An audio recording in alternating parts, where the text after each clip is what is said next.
Is Matthew Fulton, and I'm joined today by Tam McCabe, who is the project manager for Dundee West Community Trust. Tam, thanks very much for joining us today. First thing to kick off with, if you could you just tell us a little bit about what the project's all about and why you felt it was necessary in your community?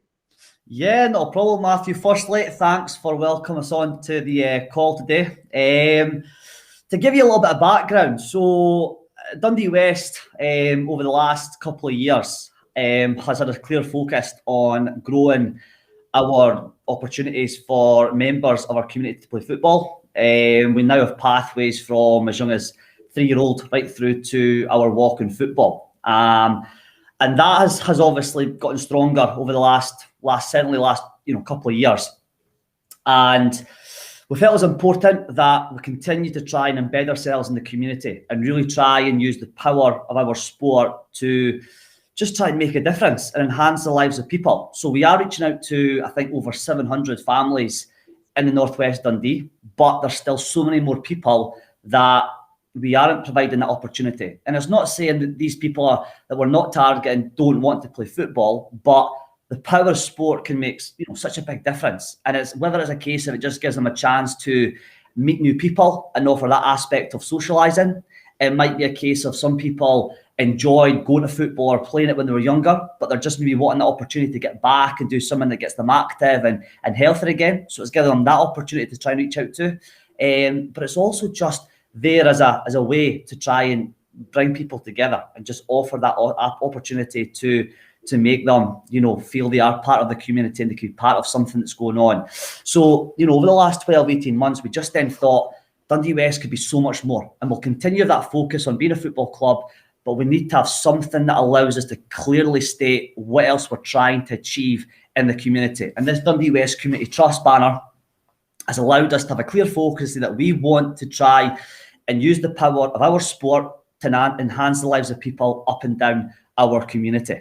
And we're now at a point now where basically the football club will continue to grow, and that will sit under the umbrella of the Dundee West Community Trust.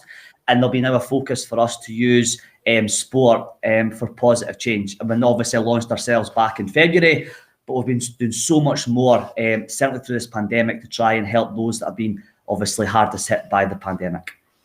Absolutely, and it's certainly a key thing for you to do. I think it's a fantastic thing as well. So I think you've pretty much touched on this already, but can you just explain a little bit about the relationship between the trust and the club itself? Yeah, so basically the trust will be the official name that will govern everything that goes on within football and sport in our kind of area of the Northwest. But basically, the Community Trust will continue to work in schools and the community to try and create opportunities for all members of the community to play the game. So we'll still continue our links with the schools, where the trust will go in to deliver participation programs, deliver health days, Fit Fridays, as some schools like to call it.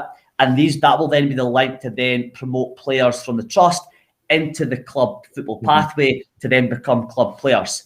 The trust will also then use the power of the badge to go and reach out to new partners to offer them opportunities to play recreational football, walking football, just whatever it may be. But that football club will then go hand in hand, where our objectives are to create more opportunities for people in the community to play football, and that the football club will allow us to make sure we're meeting those objectives. Absolutely. And on Twitter, you guys recently put out a survey to the community where you were looking to get a bit of engagement. Have you had any sort of indicative feedback from that already? The feedback's been fantastic. And I think the reason that we've obviously looked at some new initiatives and finding out what the public think is that's key, is understanding what the needs are. And if I take you back a few months, during the pandemic, we were very much trying to connect with every possible group out there. We were really trying to make sure that the power of sport, like what many clubs and organisations up and down the country have been doing, Dundee West are just one example of some fantastic initiatives that organisations have been trying to do to reach out to those that have been hardest hit. And during that 12 months of being in the community, and whether it was delivering food parcels, whether it was delivering school lunches to children that were stuck at home, allowed us a chance to start building relationships with people that maybe never even knew about Dundee West Community Trust, and just having that chat and saying, look, I'm Tam McCabe here from Dundee West Community Trust. We are now using sport for positive change. We're looking to create new opportunities for people that are maybe finding things a little bit challenging, and that might be from mental health, where people are just maybe struggling mentally to cope with what's going on, to being maybe becoming inactive. They've been stuck at home for so long, and they're maybe looking at what they can do to get themselves going again and feeling healthier and stronger. Or it might just be a case of, because they've been in their house and they've not been able to meet and see people again, that social aspect is something they're looking at. So we knew from our relationship and understanding the needs of the community, we knew there was a big need to look at things like fitness sessions, look at walking groups, look at opportunities to bring people together, but obviously offer that aspect of feeling healthier and fitter. So when we put out the survey, I think within probably 2 hours, this adult health and fitness initiative, we're targeting adults to come along. What about 80 odd surveys completed? And it was to find out, of course, we know there's a need for it, but when does it suit? When would it suit for you to come along? What times, what days? What additional things would you like to see? Because it's not just about getting fitter and healthier. That social aspect for us is so important. So is it to have a cup of tea and a cup of coffee after the session? I wouldn't say have a biscuit, because it's meant to be a health program, but maybe a bit of fruit, and just a chance to maybe meet someone and just share any challenges they had. Because see, for some people, just that opportunity to talk and just have a blether means the absolute world. And it might be a case there's a gentleman that comes to this program and have a bit of physical activity and have a chat with me, and that can make their absolute day just being able to talk to someone. So we understand sport can bring people together because they've got a connection with it. And then from there, it's a chance to meet people, have a tea, a cup of coffee, and a blether. And the uptake's been brilliant, been absolutely brilliant. It's allowed us to understand when a program like this that is so needed in our community will be best to run. And this will hopefully then kick things off. And then hopefully it'll be an opportunity to then see these people are at it and find out what else would they like to see. Is there more opportunity? Is it like men's recreational five-a-side? Is it women's walking groups? Is it an opportunity just to come along and maybe use the pavilion once COVID restrictions ease, and they can just look at old photos of players and just have that chat about that moment in a football match or a sports competition, that they can just come along and break up their day and just have that chance to socialise. But the survey itself has been very popular. It's shown there's a demand, so there's now a chance for the trust to go away, collate the information, and then get a flyer out to tell them what day and time this programme will be running.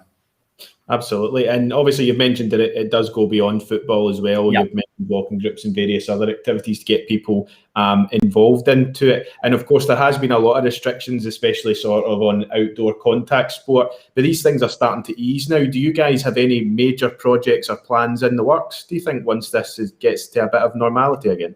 Listen, Matthew, there's so many plans that we've got in the pipeline, this trust. Again, both on pitch and off pitch. We're based down at Charlotte Street, just across from the big Kingsway, the big Tesco on the Kingsway. We are in talks with our council around the potential of a new 3G pitch, which will be used to support the volume of players we've got at the club, but to be used as an opportunity to have an all-year-round facility that members of our community can come and use for whatever the needs may be. So whether it's an opportunity to have programs that run during the day for men that may want to drop in, kick about, or an opportunity for women to play walking football, whatever it may be. So we've got that in the pipeline. So if that obviously then comes to fruition, the idea would then be is look at our pavilion. How do we redevelop that? So there's an opportunity for families to come in. We've got a new group we've just kicked off with one of the schools, where it's like a virtual cooking program, where basically we've tied in with the school where Dundee West Community Trust will deliver a bit of fitness. So it's all online, again, with the COVID.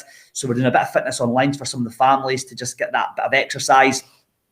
And then I'm working with a school and family development worker to then cook a meal and try and use sport to educate the kids on why it's important to eat healthily, eat fruit and vegetables rather than going for a Mars bar or a caramel wafer, whatever it may be. Because if you eat that kind of food, it helps you, obviously, when it comes to playing your sports. So we've got sport combined with the school to try and bring it together and support families with eating properly and getting healthier and more active.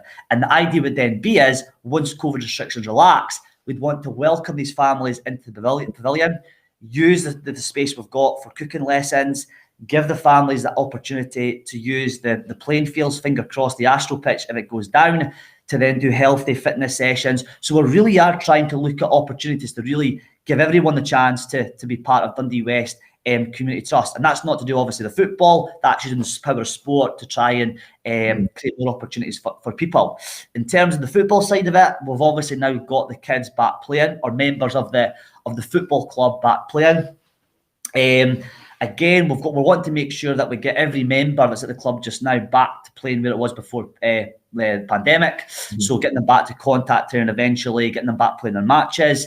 Our passion now is to obviously expand on our pathway, so we're obviously creating more opportunities for adults to play the game. Again, you know, just with the COVID, we're holding off on that at the moment, but we want to establish our full pathway first, and then create more opportunities for our members, for members of the community to use our pavilion and look at using the playing fields at Charlotte Street as well. Yeah, no, that's a fantastic, obviously, overview you've given there for sure. And you've touched on this quite a lot so far. You've talked about that it's not just about the support, it's not just about the sport, sorry, it's about the support network as well. How vital do you think that is in the community?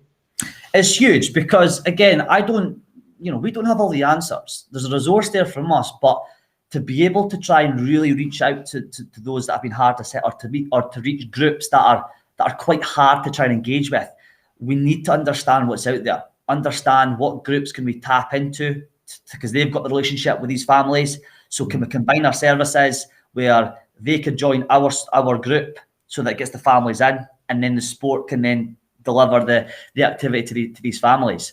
So it's so important that the approach of being able to work with partners, work with the key stakeholders in the local area is vital, because we're brand new to this. We're on this journey where there's clubs out there that are probably 2, 3, 4 years ahead of us.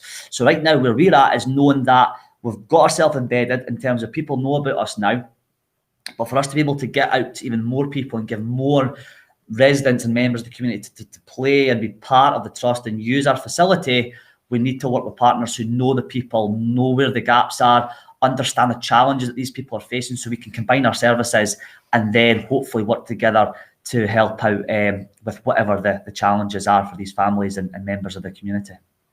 That's fantastic. And I think, as we said, that's a vital gap, and that's a vital relationship for people for sure. So just to kind of briefly wrap up on what we're talking about today, if someone in the community was looking to get involved, what do you think what would the first step be for them, and then what could they go on to participate with?